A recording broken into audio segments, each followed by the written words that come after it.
Michelle with two L's, and I'm one half of Force of Light Entertainment. I am out of town, and that's why Natalie's not with me, and I'm not in my typical place where we record. And I am recording on my iPhone, so I apologize for the audio quality. But next week I'll be back home, and Natalie should be able to record with me. We'll be able to do our first Mandalorian review together of this season. But today I'm going to give you my thoughts, my review on The Mandalorian season 3, episode 2, or chapter 18. It kind of gets confusing to keep going with these chapters. I thought last week was chapter 18, but I guess this week is chapter 18, and it is titled The Mines of Mandalore. And I just want to say this out of the gate. You guys know last week I thought the episode was okay, but I felt like they had to rehash too much stuff because they had to make sure the people who didn't watch the Book of Boba Fett knew what had happened and why Grogu was with Din now. So there was a little much too rehashing for my liking. I think it kind of took away from the episode for those of us who already knew everything that went on.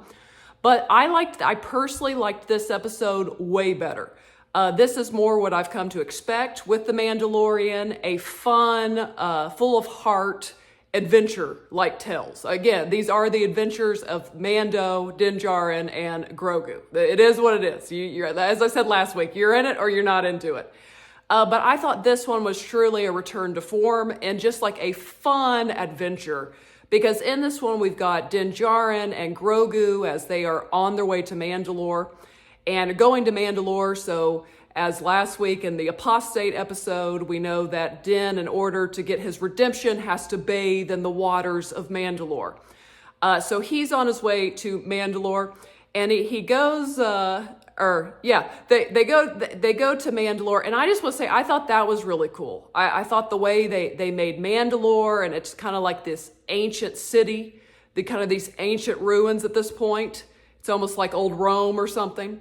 Even though, as Bo-Katan later says, it's not been that long in all reality since it was a thriving city and planet. But I thought seeing the ruins of Mandalore was a really cool thing.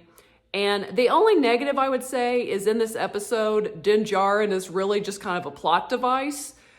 He gets captured and Grogu has to go get Bo-Katan. And so he's really a plot device to get Bo-Katan to stop sulking on her throne just on a Wednesday morning, just sitting there chilling on the throne still, sulking. And she does come with Grogu and to rescue Din. And I thought this one, everything about it, from the monsters in this to there was one point when Grogu was escaping, it felt like you were on like a Disney ride. And I don't mean that in a bad way. I thought that was a lot of fun. And that's how I would say this episode was. This episode was a lot of fun. Which again, last week was okay. But you had that, and then you've got Bo-Katan coming to help Din. Finally, I think by the end of this, she's gonna be on board with helping Din in his quest. Because she had to get through her sulking, but I think she's finished now. Something I also liked about this episode, I've been saying for a while that The Mandalorian is double meaning, that it is both Din Djarin and Grogu. And I think you see that at the beginning of this episode as Din is teaching Grogu, and he's teaching him because he's saying, you're Mandalorian, like you need to learn these things. So I've always said that Grogu will be a Mandalorian Jedi, so you've got Din teaching him the ways of the Mandalorians in the beginning, and then you have Bo-Katan make a comment to Grogu about, the Jedi and the Mandalorians were not always enemies. They once got along. I've known a lot of Jedi. I just think that that's where they're setting all this up. We see both Din and Bo-Katan use the Darksaber. Bo-Katan is a lot smoother, and her fight scene was a lot smoother. But I think they did that purposely because Din is not good yet with the Darksaber, and of course Bo-Katan has had it before, so it makes sense for her to be a lot better using it. But yeah, that was kind of it. This episode I think was somewhere in the high 30-minute mark, like maybe 37 minutes long. But I thought for me that this one, at least for me, I like this one a lot more than the first one.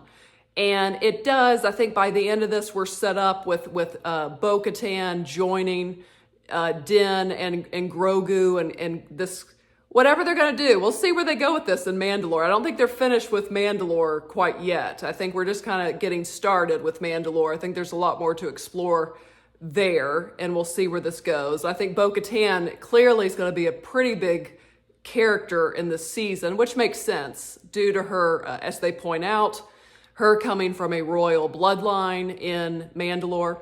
So it makes sense for her to be a big part of the season if it's dealing with Mandalore specifically. But yeah, that's kind of my thoughts. Thought it was a lot of fun. Okay, so last week, I think I gave last week's episode, I think a 3 out of 5 hoots. I'm going to give this one, I'm going to be stingier with this. I feel like I'm going to give this a 4 out of 5 hoots, but I really enjoyed, maybe 4.5 out of 5. I really enjoyed this one. It is like an episode of Rebels or Clone Wars, but that is what the show is. And it was a very fun adventure. And I thought the world building was really good in this. And, you know, it still has those emotional heartbeats that we've come to grow or come to know and that this show's really about. So I give it, it's between a 4 to 4.5 hoots for me. You know, if 5 is the Luke episode, I'm going to go 4 hoots on this one. But it was a very solid episode, and I'm excited to see where this goes next. So what about you guys? Did you guys enjoy Chapter 18, The Mines of Mandalore, more than last week's episode, or did you like it less? Share your thoughts below, and if you have not yet, go ahead and hit the subscribe button. Also give the video a thumbs up. And as always, ladies and gentlemen, remember to be a force of light. All right, bye guys.